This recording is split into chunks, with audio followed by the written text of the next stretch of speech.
29,000, 27,000 in the month before, 26,000 in the month before that. It's terrible. But we have meetings and we think we're making a lot of progress.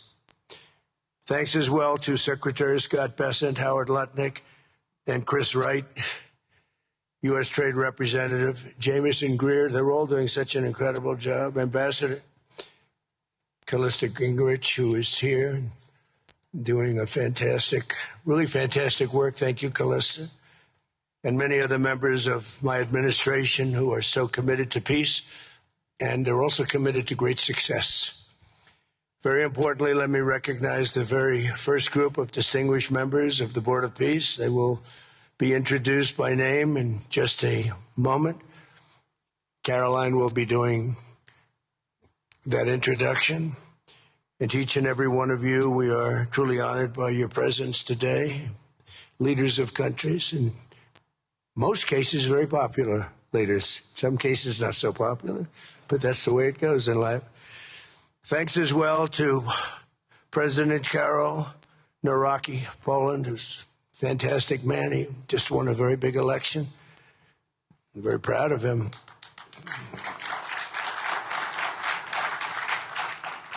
Amazing.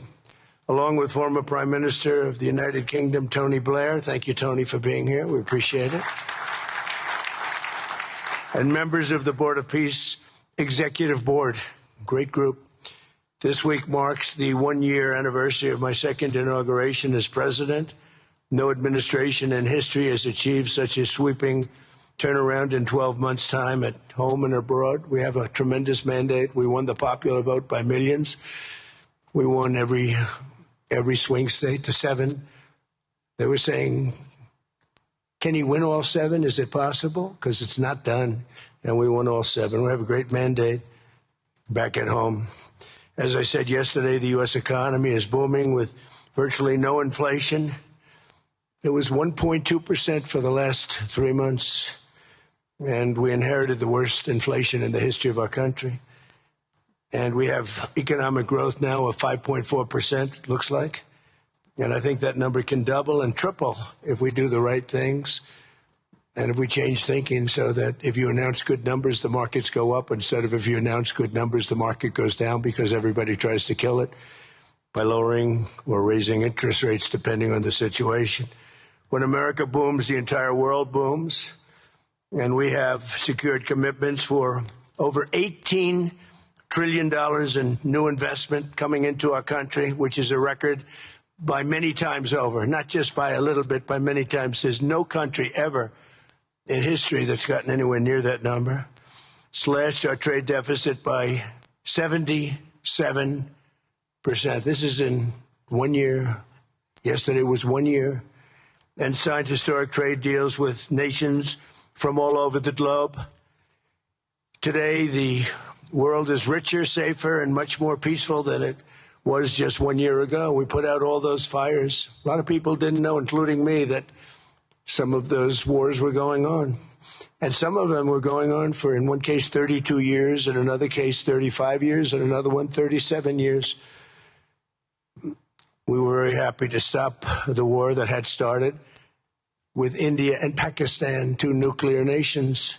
And I was very honored when the Prime Minister of Pakistan said President Trump saved 10 and maybe 20 million lives by getting that stopped just before bad things were going to happen.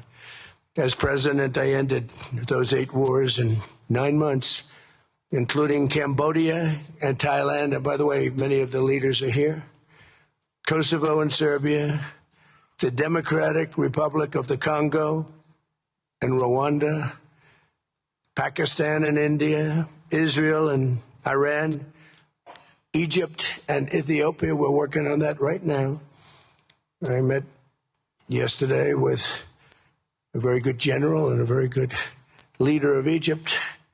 We're working on a dam that was built which precludes the Nile River from getting water. It's a little tough situation, but we'll get that settled. I really had it just about settled in my first term, and then we had a a rigged election. Took me out of commission for a little while, but here I am back. We'll get it settled. But it's a pretty tough situation. A dam was built and the water doesn't come down to the Nile. When I think of Egypt, I think of the Nile, but I think of the Nile with water in it. Armenia and Azerbaijan, a lot of these leaders have become my friends. They become my friends. They're here.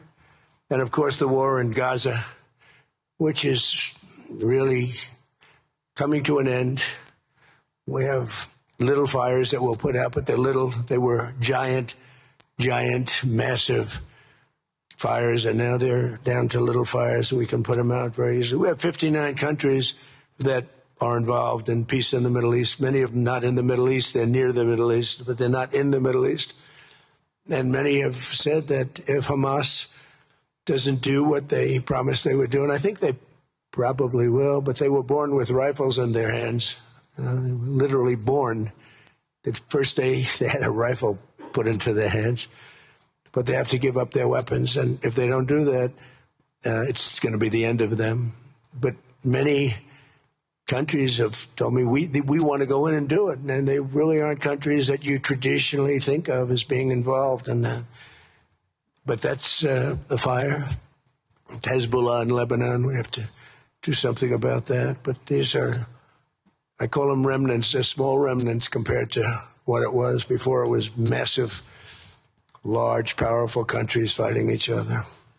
In another great victory for the ultimate goal of peace in June, we obliterated Iran's nuclear enrichment capacity with Operation, we call it Operation Midnight Hammer. It was midnight, it was dark, no moon, and every single one of those bombs from the B-2 bombers hit the air shafts and went deep into the earth and totally obliterated everything that they were doing. They were 2 months away from having a nuclear weapon. Can't let that happen. And Iran does want to talk, and we'll talk. We've also hit ISIS in Syria, and very strongly, as you know. In my first administration, I took out al-Baghdadi, the founder of ISIS, and he was trying to start it up again because due to the tremendous talent of General Raisin Kane, as I call him, he wiped out ISIS in a period of 3 weeks in my first term. You know, we had a great first term, but the second term is, I think, blowing it away, actually. But we took out ISIS, and we had, it was gone, but during the Biden administration, it formed again a little bit. We hit it very hard in Syria. And Syria, by the way, I spoke with the president, is making a lot of progress, tremendous progress, actually. We're very happy about that. We took off all sanctions, which gives them a chance to breathe. And he is working very, very hard, and I think he's going to put it all together. So many things are happening, many good things. Threats to Europe and America, the Middle East, and other places are really calming down. It's a lot different than it was just 1 year ago. Just 1 year ago, the world was actually on fire. A lot of people didn't know it. And in Nigeria, we're annihilating terrorists who are killing Christians. We've hit them very hard. They've killed thousands and thousands of Christians. What's that all about? Much of this unprecedented success is possible because I rebuilt our military in my first term, and now we're making it even stronger. We have a budget of over $1 trillion this year, and next year we're going to $1.5 trillion. Our country's never done better economically. We're taking in numbers that we've never taken in, not only the fact that the investment is at 18 trillion plus, but our jobs numbers, everything is, I think, maybe better than ever before. I think you're going to see and a lot of you are investing in our country. I think you're going to be extremely happy with your investments. I think you'll see numbers like you haven't seen before. I also secured commitments from virtually all NATO allies to increase their defense spending to 5% of GDP. Everybody but Spain. I don't know what's happening with Spain. Why would they not do that? They want a free ride, I guess, huh? Every country but Spain increased to 5%. I don't know why. We're going to have to talk to Spain. With America's renewed attention to security of the Western Hemisphere, I've stopped the invasion on our southern border and designated the drug cartels as foreign terrorist organizations. And you probably saw that we've virtually stopped almost 100% all drugs coming in by water. Now we're going to stop them on land. The land is easy. The water is tough. But that's down now. I heard it just last night. It was 97. Now it's 98.1%. And we're trying to figure out who are the 2% that are willing to get onto those boats. I don't think they watch television or the news. But we've taken out almost 100% of all of the drugs coming into the United States by water. And now we'll, I think, very easily stop them on land. That's the easy part. We wanted to wait till the other was taken care of. And earlier this month, thanks to the unrivaled skill, power, and might of the U.S. military, we have the most powerful military in the world by far. We captured the outlaw dictator Nicolas Maduro, and the people of Venezuela are very happy about it. And we're having great relationships with the new leaders of Venezuela. The relationships have been good. We're opening up the country to our giant oil companies, and it's going very well. We've already taken out, think of this, 50 million barrels of oil. And a lot of that's going to go back to Venezuela. They'll do more income with us in a short period of time than they did in years, because as much oil as they have, and they have a lot, just about the most. After us, there's a couple of countries that are in that category, but we have the most, actually, and they're second between Venezuela and us. We have 62% of the world's oil. But they have very little production, so they'll have a lot of production. All the oil companies, we had meetings, you probably saw, all the oil companies want to go in. They want to go in immediately. They're already touring the sites. But our military was amazing. That strike was amazing. We had a second wave coming. We didn't need it. They said, no second wave. We don't want a second wave. The first wave was enough. And, of course, we're working to end the horrible killing in Ukraine, a war that should never have happened. And would have never happened if I were president. That was not going to happen. I used to speak to Vladimir Putin about Ukraine, and it was the apple of his eye, but he would never have ever done it. Said, you can't do that, Vladimir. As part of this historic record of major peace initiatives, today we're announcing more details regarding the Board of Peace, so important. This board has the chance to be one of the most consequential bodies ever created. And it's my enormous honor to serve as its chairman. I was very honored when they asked me to do it. We had an idea to do it, and then they came. They said, you be the chairman. And I take it very seriously. We have a great group of people and incredible young people that are leading it from within. It's running beautifully, started already. And every country, just about every country, wants to be a part of it. And we just sent out the letters a couple of days ago, and these are just the countries that are here. They happen to be in Davos. So we said, would be honored if you wanted to join us up on the stage. And it's really great. They're friends of mine, I think. Let me see. Yeah, every one of them is a friend of mine. A couple I like, a couple I don't like. No, I like, actually, this group, I like every single one of them. Can you believe it? Usually I have about 2 or 3 that I can't stand. Usually I have 2 or 3 that I don't like. I don't find them up here. I like every one of these people. No, they're great people. They're great leaders. And the Board of Peace is composed of leaders, the top leaders in the world, actually. Last October, we released a plan for the permanent end to the conflict in Gaza, and I'm pleased to say that our vision was unanimously adopted by the United Nations Security Council late last year. Under phase 1 of this plan, we have painstakingly maintained that Gaza, and we're going to have it very strongly, and it's what we have, maintained the Gaza ceasefire, delivered record levels of humanitarian aid. We've given aid. You know, you used to hear all the people were starving, and it was terrible. Now you don't hear that anymore. We've delivered record levels of humanitarian aid. I want to thank the United States, but I want to thank some of the countries that are sitting right up here, because they've sent great aid, great aid also in the form of money, where we go out and purchase food, and you don't hear those stories anymore with people starving. And secured the release of all 20, we secured the release of all 20 living hostages.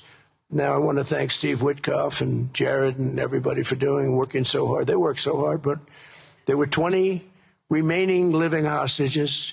Now we got hundreds out, but the last 20, I said, boy, that's going to be a tough one. I said that a year before, and it was a tough one, but we got them. Got all 20, every one of them.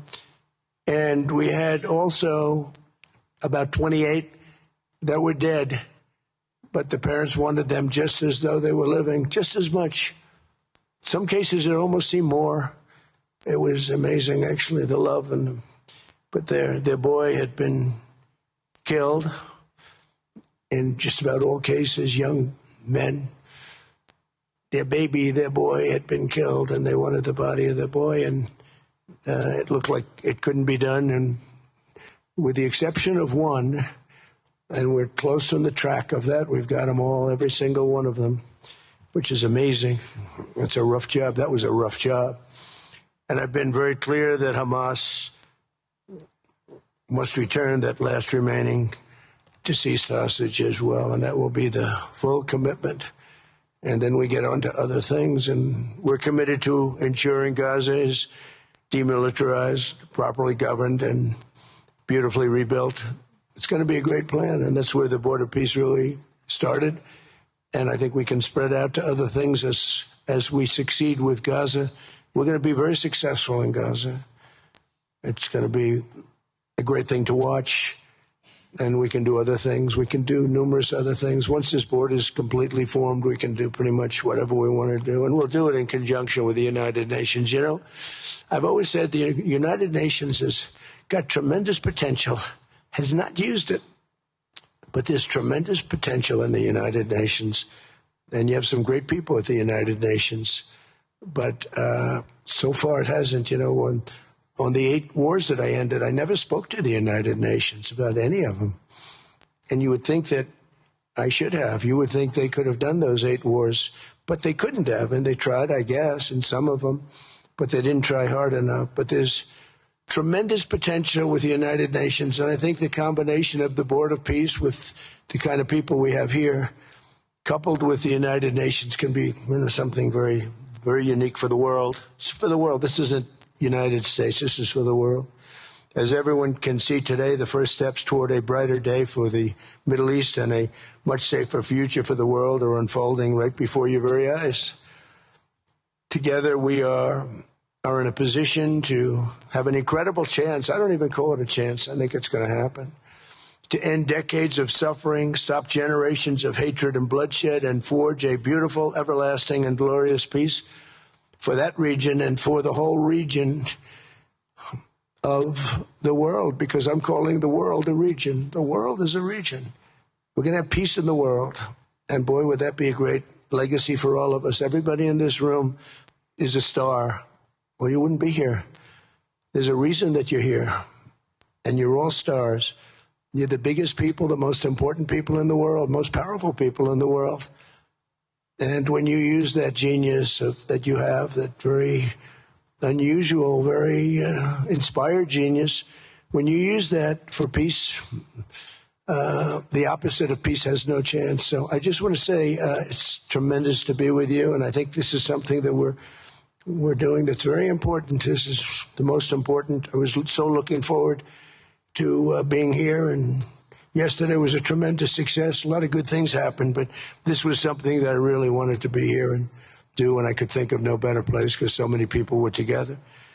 And now to bring the Board of Peace into full force, I ask Sheikh Isa of Bahrain and Foreign Minister Barita of Morocco to join me in signing and ratifying the Board of Peace Charter. Thank you very much, everybody. Appreciate it. Thank you.